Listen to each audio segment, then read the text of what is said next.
Louvado seja nosso Senhor Jesus Cristo, para sempre seja louvado, seja bem-vindo mais uma vez ao canal Denis o Católico.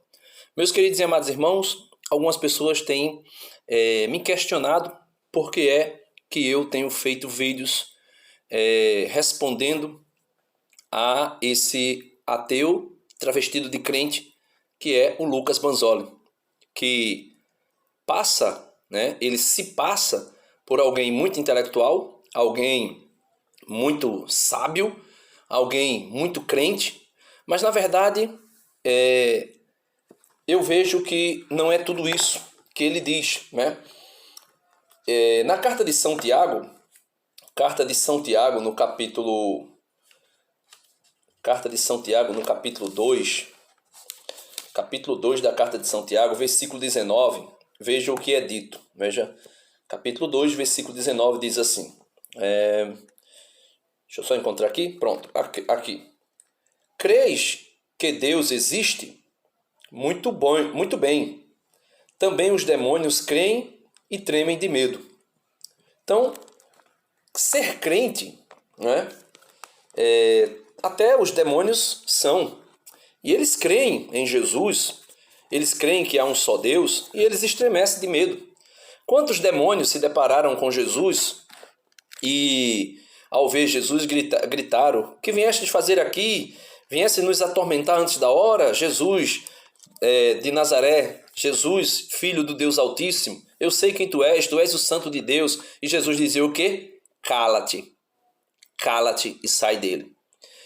E aí por que é que eu questiono muito e respondo a esse jovem? Pelo simples fato, veja, aqui nesse vídeo, vou mostrar agora para vocês aí um comentário de uma pessoa, um jovem ou um senhor, não sei, mas de nome Paulo. Veja agora, vou mostrar aqui agora para você o comentário. Veja o que Paulo diz. Muito obrigado pelo seu vídeo, Denis. Lucas me gera muitos questionamentos na fé católica e você as esclareceu. Deus te abençoe. Então veja esse comentário.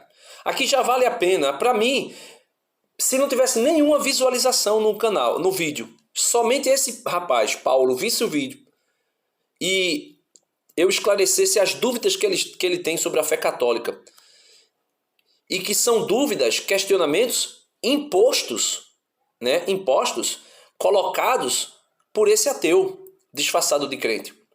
Por quê? Porque ele pega as escrituras e faz a mesma coisa com a escritura que Satanás faz.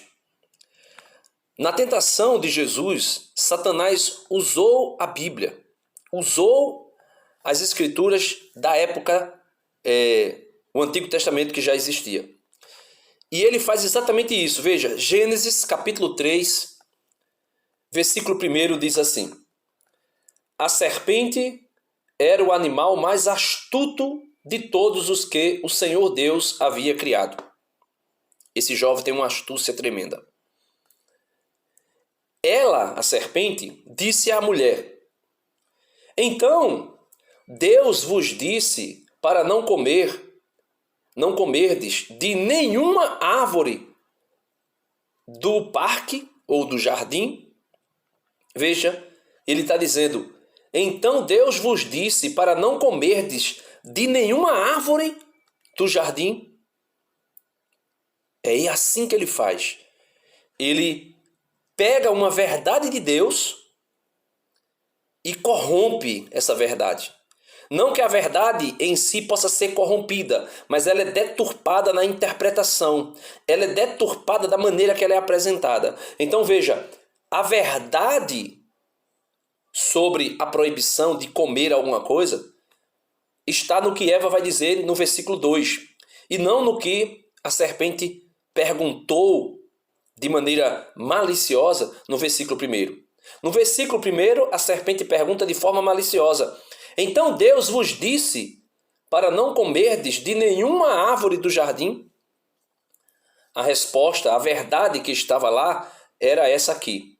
A mulher respondeu à serpente: não, nós podemos comer de todas as árvores do jardim.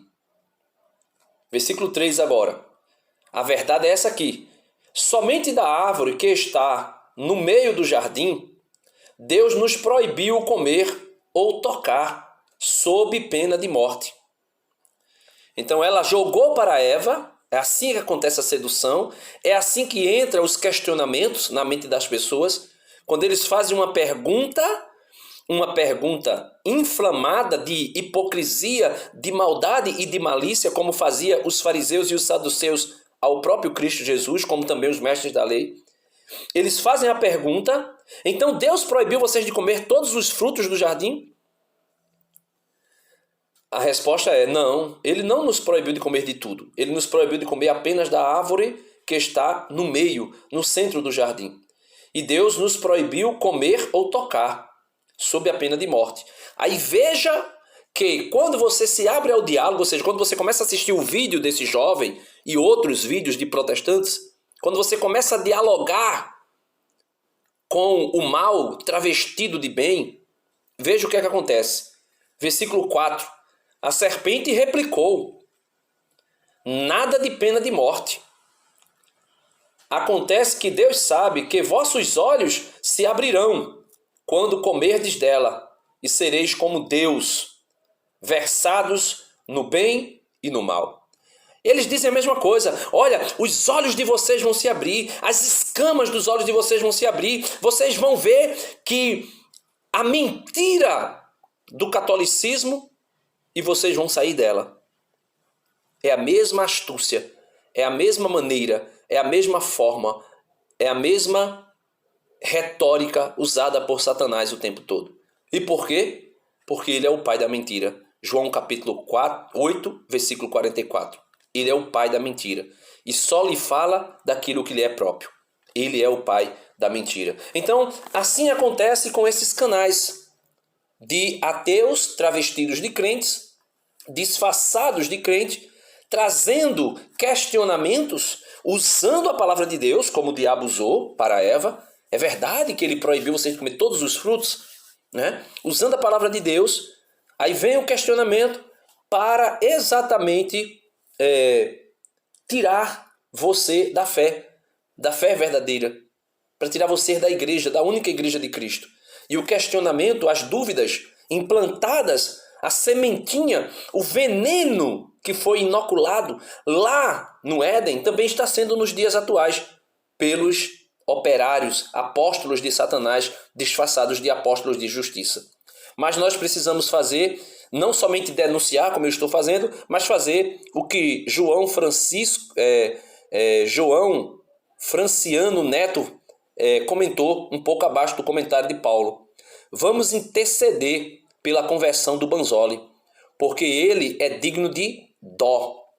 Ele vive perseguindo a igreja de Cristo, assim como Saulo de Tarso, São Paulo, e foi perseguindo a igreja que São Paulo se converteu. Então, vamos aguardar, porque Banzoli ainda dará testemunho de conversão, de perseguidor a propagador da fé católica. Então, que Deus nos alcance, que Deus nos dê a graça e que Lucas Banzoli, por intercessão de todos os católicos, um dia chegue a se converter.